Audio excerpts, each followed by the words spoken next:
Welcome to the Master Dealmakers Secrets Podcast. And now, here's sales growth strategist, John Blake.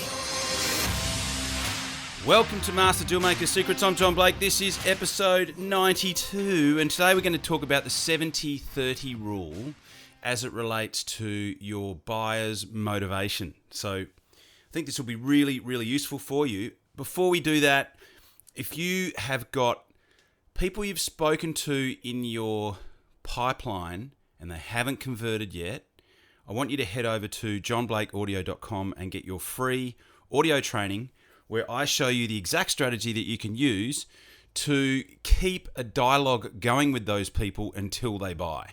So you'll be able to do it in a way that will be professional, that will be persistent, but will not annoy them or piss them off to a point where they are going to want to block your number or get annoyed. So I've proven this system time and time again with countless numbers of clients, and I think it'll work really well for you. I've seen it happen too many times for me not to be 110% confident that you will get a great result with it. It's over at johnblakeaudio.com. Not only will you get the training, but what you'll also get is a PDF with exact word-for-word scripts on what to say when you call, what to say when you email, and when to call and when to email. What I've noticed is that people are downloading, the same people are downloading this over and over again. And I actually emailed someone and said, I've seen you download this before. And they were like, yeah, I just needed a refresher. I've got a whole bunch of people that I need to follow up, and they know where to get it, and they just keep downloading it. So that's all good. If you're in that boat, feel free to use it as a resource. It's right there, johnblakeaudio.com. Okay, so we're going to talk about buyer's motivation. Now, this came out of a conversation that I had with my wife, actually. She has a clinic, a wellness clinic, and we were talking about people's different motivation for buying.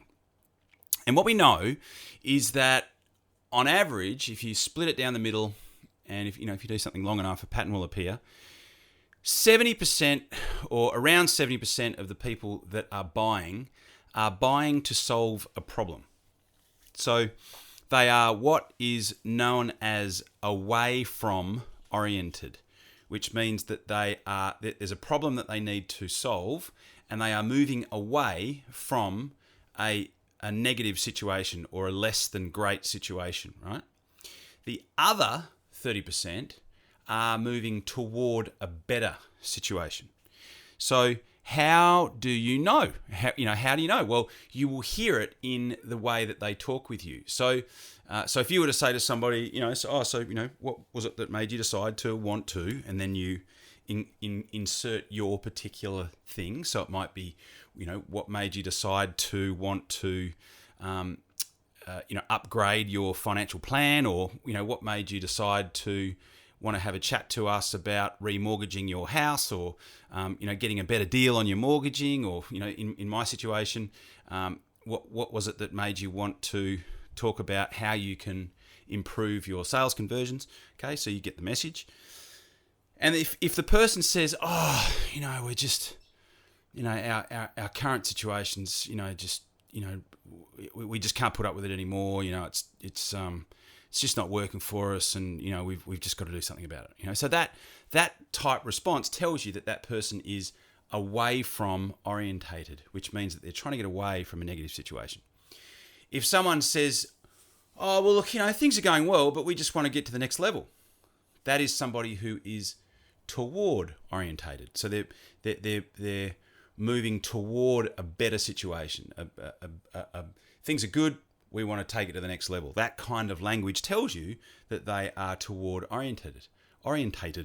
So the difference is that if someone's away from oriented, then one of the best things that you can do to help that person to make a decision is to ask them about the thing that they're not happy with. So say, so tell me more about that. Tell me if that sounds like it's important. Can you tell me a little bit more about that? So essentially what you're doing is you're creating an environment where that person's working out for themselves how much of an issue this thing is, and also working out for themselves if it's worthwhile investing the time and the energy and the money into doing something about it.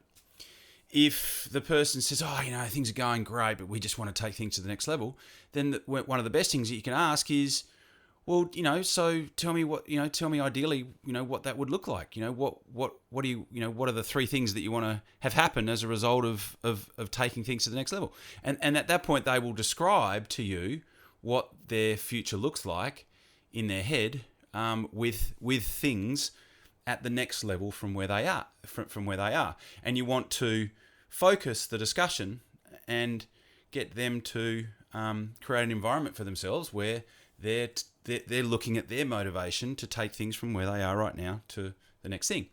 The problem arises where you've got somebody who is toward orientated and you're asking them about negative things. So for instance, if someone says, things are going well, just want to go to the next level, and you say to them, well, and I would never, by the way, suggest that you say this. One of the worst things you can say to somebody is, so what keeps you up at night? That's one of the worst. Never say that, please. But if you were to say that, or if you were to say, tell me what you're not happy with or whatever, that would be the wrong thing to do, because that person is moving toward they've already got momentum, they're headed toward a better situation. And if you start talking about the negative stuff, that's just going to annoy them. Same thing is if someone's focused on getting away from a bad problem, and you start saying, what does the bright future look like? Then that's working against where they're at or where they're coming from. So I hope this helps. One of the things that I would encourage you to do is have a think about it. So for certain products, you will find that so for instance for weight loss, a really big chunk of people are moving away from a negative situation, right? In other industries, you've got people who are moving more so to a better situation. So it's the split can be skewed a little bit one way or the other depending on what the product is, what the industry is, and where the person's at. But it's absolutely worthwhile thinking about as it relates to your particular sales system, because you want to move in the direction. You want to move in the direction that the person's already moving in. If they're moving away from something negative, help them to develop the motivation to move faster away from that negative situation. And if they're toward oriented, they're moving to a better situation, then help them to develop the motivation to move faster toward the positive situation. So hope that helps, and I will look forward to speaking to you on the next podcast. As this podcast goes to air, there's a couple of days before Christmas. So if you've been listening during the year, I want to take this opportunity to thank you. I really, really appreciate you listening. I hope that you get some value out of it. I'm sure that you do, because you're listening to it. And I have got a stack of cool stuff to share with you next year. So, watch this space. There's plenty more to come. So have a fantastic break, and I will no doubt be talking to you very soon. Cheers. You've been listening to Master Dealmaker's Secrets with John Blake. Subscribe to get more in-depth strategies to maximize your sales process with new episodes every week. And double your inquiry to sale conversion with the lead flow you already have. Go to johnblakeaudio.com for his exclusive free no-fluff audio training and companion PDF guide.